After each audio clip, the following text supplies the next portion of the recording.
أعوذ بالله من الشيطان الرجيم بسم الله الرحمن الرحيم يا أيها الذين آمنوا إن جاءكم فاسق بنبأ فتبينوا أن تصيبوا قوما بجهالة فتصبحوا على ما فعلتم نادمين صدق اللہ مولانا العظیم۔ اے ایمان والو، اگر لائے تمہارے پاس کوئی فاسق خبر تو تصدیق کر لو اس سے پہلے کہ تم کسی قوم کو پہنچو نادانی میں، پھر ہو جاؤ اپنے کیے کے اوپر شرمندہ۔ تو سورہ حجرات میں آداب بتلائے جا رہے ہیں۔ سب سے پہلا حق تھا امام الانبیاء حضرت محمد مصطفیٰ صلی اللہ علیہ وسلم کا، تو آداب معاشرت میں امت کو نبی کے ساتھ کس طرح مجالس میں، افعال میں، اقوال میں رہنا چاہیے، ادب بتلایا۔ اب آگے ایک نیا حکم ہے شریعت کا، اور یہ بھی ادب کے پیرائے میں ہے۔ حکم یہ بیان کیا کہ اے اہل ایمان، اگر تمہارے پاس کسی دوسری قوم کے بارے میں، کسی بھائی کے بارے میں کوئی آدمی خبر لا کر دے جو خبر تمہارے مفاد کے خلاف ہو، تمہارے مزاج کے خلاف ہو، تمہارے دعوے کے خلاف ہو، تمہاری ضرورت کے خلاف ہو، تو اس خبر پر عمل کرنے سے پہلے خبر کی تصدیق بھی کر لو کہ یہ خبر آنے والی درست ہے یا پھر نہیں۔ اگر خبر کی تحقیق کیے بغیر تم نے کوئی اقدام اٹھایا اور وہ خبر درست نہ ہوئی تو کل تم کو ہی شرمندہ ہونا پڑے گا، کل تم کو ہی پریشانی ہوگی، کل تم کو ہی اپنی غلطی کا احساس ہوگا۔ لہذا کل کی شرمندگی اور ندامت لینے سے پہلے آج اس آدمی کی خبر پر عمل کرنے سے پہلے خبر کی تحقیق کر لو، غور کر لو یہ درست بات ہے یا غلط۔ ہمارے معاشرے میں آپ یہ کہہ سکتے ہیں تقریباً 99% ناراضگیاں، قطع رحمی، رشتے ناطے کا ٹوٹنا انہی من گھڑت خبروں کی وجہ سے ہوتا ہے، اور بعد میں جا کر پتہ چلتا ہے کہ یہ تو ہم سے بڑی غلطی ہو گئی۔ پھر جو معذرت کرو سو معذرت کرو، لیکن وہ کام تو ختم ہو چکا ہوتا ہے، تو نقصان آپ کو ہوتا ہے۔ اس لیے شریعت مطہرہ نے معاشرتی زندگی میں اتفاق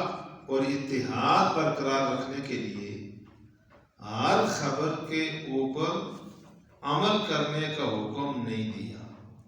بلکہ پہلے اس خبر کے اوپر تحقیق کرو کہ جو خبر تمہارے مزاج کے خلاف، تمہارے تعلق کے خلاف، تمہارے دعوے کے خلاف،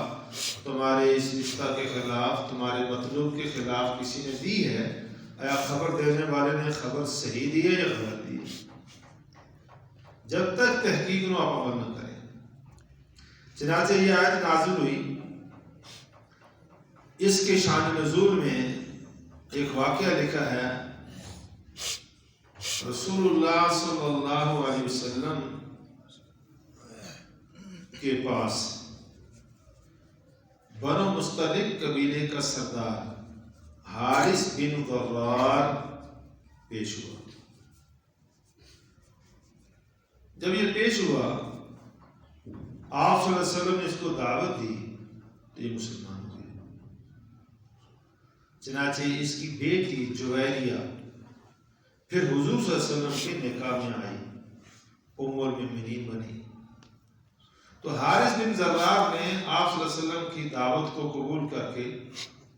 اسلام قبول کیا. حضور نے ان کو اسلام کے احکام سکھلائے. اس وقت زکوٰۃ کی فرضیت بھی نازل ہو چکی تھی.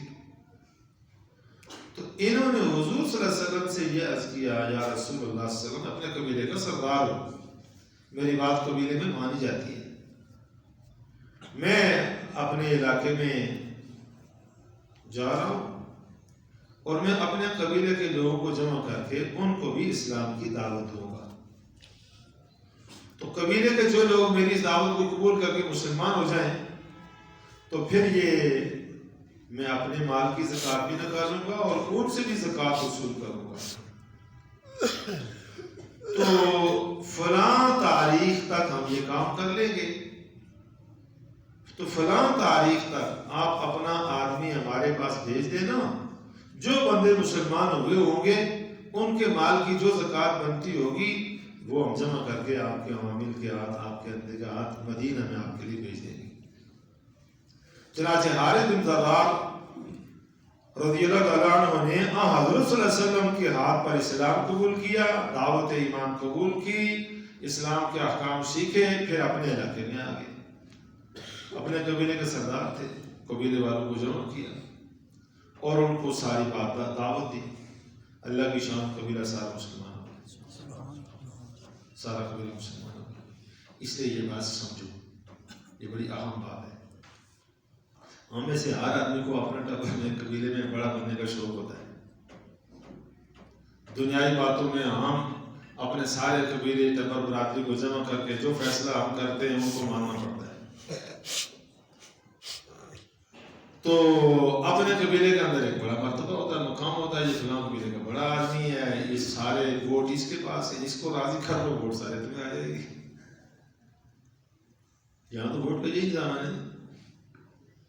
تو اس سردار کو قیامت کے دن اللہ کے حضور پورے قبیلے کی بدعمالیوں کا جواب بھی دینا ہوگا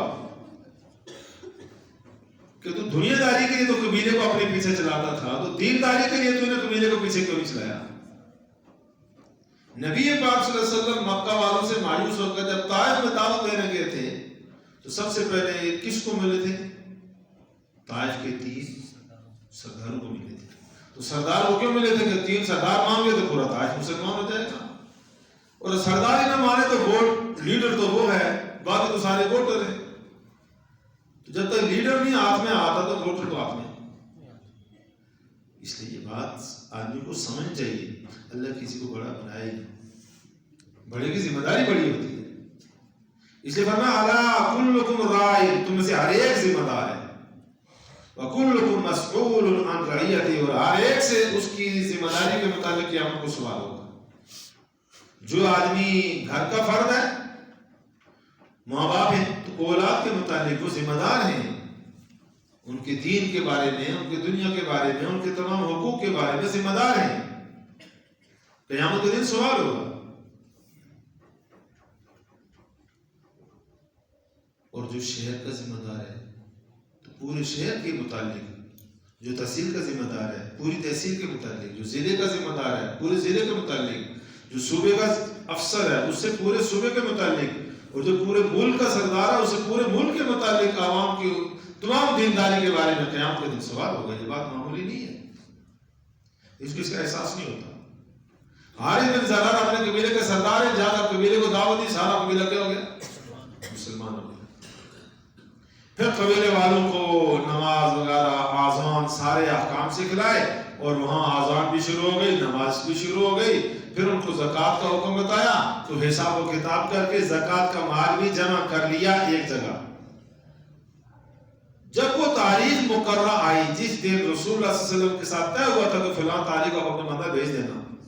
حضرت صلی اللہ علیہ وسلم نے مدینہ سے ولید بن عقبہ کو عامل بنا کر زکوٰۃ کا گھوڑے پر سوار کر کے اس قبیلے کی طرف بھیج دیا. زمانہ جاہلیت میں اس ولید بن عقبہ کی اس قبیلے کے ساتھ کوئی دشمنی چلی آ رہی تھی باتوں میں، اسلام نے تو وہ دشمنی ختم کر دی تھی، لیکن اس آدمی کے دل میں یہ خیال پیدا ہوا کہ کہیں وہ پرانی دشمنی کا ان کو موقع ملے اور مجھے نقصان نہ پہنچا دیں۔ ادھر وہ لوگ اس تاریخ مقررہ کے اوپر اپنے کچھ آدمی لے کر علاقے سے باہر رسول اللہ صلی اللہ علیہ وسلم کے عامل کی اکرام میں استقبال کے طور پہ انتظار میں کھڑے ہو گئے، اور عربوں کی عادت تھی، جو ان کی آپ ثقافت سمجھو، کہ وہ اپنے گھوڑوں پر آتے تھے، تلواریں ان کے پاس ہوتی تھیں، تیر ان کے پاس ہوتے تھے، وہی جنگی اسلحہ سارا ان کی چال اسی طرح تھی۔ تو یہ آدمی جب ادھر سے گیا تو اس نے دیکھا آگے وہ بندے کھڑے ہیں، تلواریں اٹھائی ہوئی ہیں، انہوں نے کہا اوہ یہ تو وہی بات نہ، مجھے نقصان نہ پہنچائے، میری تو پرانی ان سے بات بنتی ہے۔ وہ دور سے ان کو دیکھ کر واپس ہو گیا، اور ایک روایت میں آتا ہے کہ آگے آئے ہی راستے سے واپس ہو گیا، اور واپس جا کر رسول اللہ صلی اللہ علیہ وسلم سے کہا یا رسول اللہ صلی اللہ علیہ وسلم وہ بنو مستلق والے سارے اسلام سے مرتد ہو گئے، اسلام سے پھر گئے، انہوں نے زکات دینے سے انکار کر دیا اور وہ اسلام کو چھوڑ دیا۔ اب آپ صلی اللہ علیہ وسلم کو جب یہ خبر ملی تو آپ کو بڑا جو ہے وہ افسوس ہوا، یہ کیا کیا ان لوگوں نے، جب مرتد ہو گئے تو مرتد کو اس کی سزا بھی لازم ہے۔ چنانچہ آپ صلی اللہ علیہ وسلم نے فوری طور پر خالد بن ولید رضی اللہ تعالیٰ عنہ کو امیر لشکر بنا کر ضرورت کے موقع کے سوار لگا کر ساتھ بھیج دیا، اور یہ کہا کہ جا کر فوراً حملہ نہیں کرنا، پہلے انتظار کر لینا، تحقیق کر لینا، واقعی اگر لوگ مرتد ہو گئے، ولید کی خبر درست ہے تو ان پر حملہ کرنا، اگر نہیں تو پھر دوسری صورت ہوگی۔ خالد بن ولید رضی اللہ تعالیٰ عنہ لشکر لے کر گئے، ایک دن ایک رات کی مسافت مدینہ سے چلے، رات کو جا کر قیام کیا، اپنے کچھ مخبر جن کو آپ جاسوس کہتے ہیں آگے بھیج دیے، انہوں نے جا کر دیکھا تو وہاں آذان کا وقت ہوا تو آذان ہوئی اور لوگ جمع ہوئے، انہوں نے نماز بھی پڑھی، انہوں نے واپس آ کر کہا جی وہ لوگ تو اسلام پر ہیں، انہوں نے آذان بھی دی ہے، انہوں نے نماز بھی پڑھی ہے، اگر مرتد ہوتے تو آذان کیوں دیتے، نماز کیوں پڑھتے؟ خالد بن ولید رضی اللہ تعالی عنہ نے پھر اپنے ساتھی لے کر قبیلے تک پہنچے، آگے حارث بن زرہ جو قبیلے کے سردار تھے ان سے ملاقات ہوئی تو حال احوال پوچھنے لگے، تو فرمایا ہمارے پاس تو یہ خبر پہنچی ہے اور اللہ کے رسول نے ہمیں اس غرض سے یہاں بھیجا ہے، اگر تم لوگ مرتد ہو گئے اور تمہیں دوبارہ اسلام کی دعوت دیں، اسلام میں داخل کریں، نہیں تو تمہارا ہمارا فیصلہ تلوار سے ہو۔ تو حارث بن زرہ رضی اللہ تعالیٰ عنہ فرمایا اچھی ولید بن عقبہ ہمارے علاقے میں آیا ہی نہیں، اس سے ہماری ملاقات ہوئی اور اس نے واپس آ کر یہ ہمارے متعلق جو خبر دی یہ خبر صحیح۔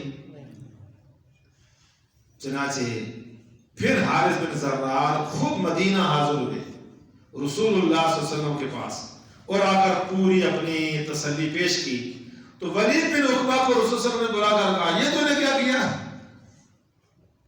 اب ولید بن عقبہ نے کہا یا رسول اللہ نے کیا، ان کے لوگ قبیلے کے باہر جو وہ کھڑے تھے، دور سے جب میں نے دیکھا کہ یہ تو سامنے کھڑے ہیں تلواریں لیے ہوئے، تو میری ان کے ساتھ زمانہ جاہلیت میں کوئی دشمنی تھی، میں نے سمجھا کہ اس دشمنی کی بنیاد پر یہ میرے مقابلے میں کھڑے ہیں، میں تو اکیلا جا رہا ہوں، یہ مجھے قتل نہ کر دیں، نقصان نہ پہنچا دیں، میں نے جان بچانے کے خدشے سے واپسی کر دی، تو میرے دل میں یہ آیا کہ یہ لوگ مرتد ہو گئے، مسلمان نہیں ہیں، تب مقابلے میں آئے۔ تو کہا یہ صحابی کی لغزش ہو گئی اجتہادی، اللہ تبارک و تعالیٰ نے اس پر یہ آیت نازل کر کے قیامت تک میرے اور آپ کے لیے قانون نازل کر دیا کہ جب تمہارے پاس تمہارے معاملے میں دوسرے کی طرف سے کوئی ایسی خبر پہنچے جو خبر تمہارے مفاد کے خلاف ہو، تمہارے رشتے کے خلاف ہو، تمہارے دعوے کے خلاف ہو، تمہارے مطلوب کے خلاف ہو، تو خبر دینے والے کی خبر پر فوراً عمل نہ کیا کرو، پہلے تحقیق کر لیا کرو خبر درست آئی ہے یا غلط آئی ہے۔ کتنے رشتے ٹوٹ جاتے ہیں غلط فون کے اوپر، غلط خبر کے اوپر، کتنے قتل ہو جاتے ہیں غلط خبر کے اوپر، کتنے جہاں وہ سودے ٹوٹ جاتے ہیں غلط خبر کے اوپر، یہ ساری باتیں غلط۔ اور ہمارے یہاں تو لوگ اپریل فول مناتے ہیں بڑے مزے لے کر، تو ساری غلط خبر ہوتی ہے، اور غلط خبر کے اوپر کتنے لوگوں کی جان چلی جاتی ہے۔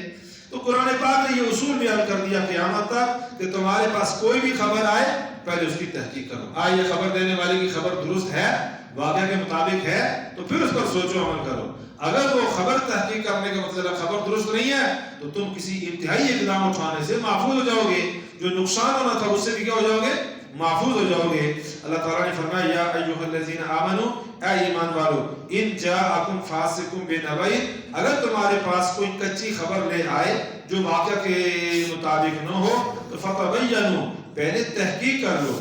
ورنہ تحقیق کے بغیر تم نے اس کی خبر پر عمل کیا تو ان تصیبوا قوما بجہالۃ، تم نادانی میں، ناسمجھی میں کسی قوم پہ اوپر حملہ آور ہو جاؤ، نقصان پہنچا دو، لڑائی ہو جائے، جھگڑا ہو جائے، قتل ہو جائے، فتصبحوا علی ما فعلتم نادمین، پھر تم اپنے کیے کے اوپر شرمندہ ہو گئی، ہم سے کیا ہو گیا۔ اس شرمندگی سے بچنے سے پہلے اس خبر کے اوپر کیا کر لو،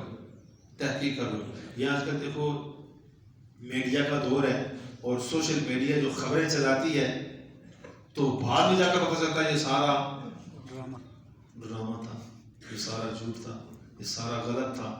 پیچھے وہ انہوں نے جب طالبان کا کوئی سسٹم ادھر چل رہا تھا تو انہوں نے جب ایک سوشل میڈیا پر فلم بنائی کہ طالبان کے لوگ ایک عورت کے اوپر جو ہے وہ حد جاری کر رہے ہیں، اس کو کوڑے مار رہے ہیں، اور وہ یہ ہو رہا ہے اور وہ ہو رہا ہے۔ تو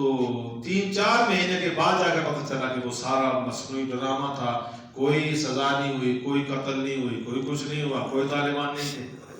تو یہ ساری چیزیں آج کل کی جو خاص کر کے ہمارا دور ہے، سوشل میڈیا پر ادھر سے خبر چلتی ہے، ادھر خبر چلتی ہے، ادھر سے چلتی ہے، ادھر سے چلتی ہے۔ اچھا ایک اور بڑا فتنہ ہے اس موقع کے پر کہ آپ کو کہیں گے جی یہ حدیث کیا وہ ہم کوٹ کر کے آپ کی طرف بھیج رہے ہیں، آپ اس حدیث کو آگے 10 آدمیوں کو میسج کر دو اور آپ کو یہ خوشخبری ملے گی، آپ کو یہ مال ملے گا، آپ کو یہ کامیابی ملے گی۔ اب پیچھے تحقیق کی نہیں، حدیث ہے بھی یا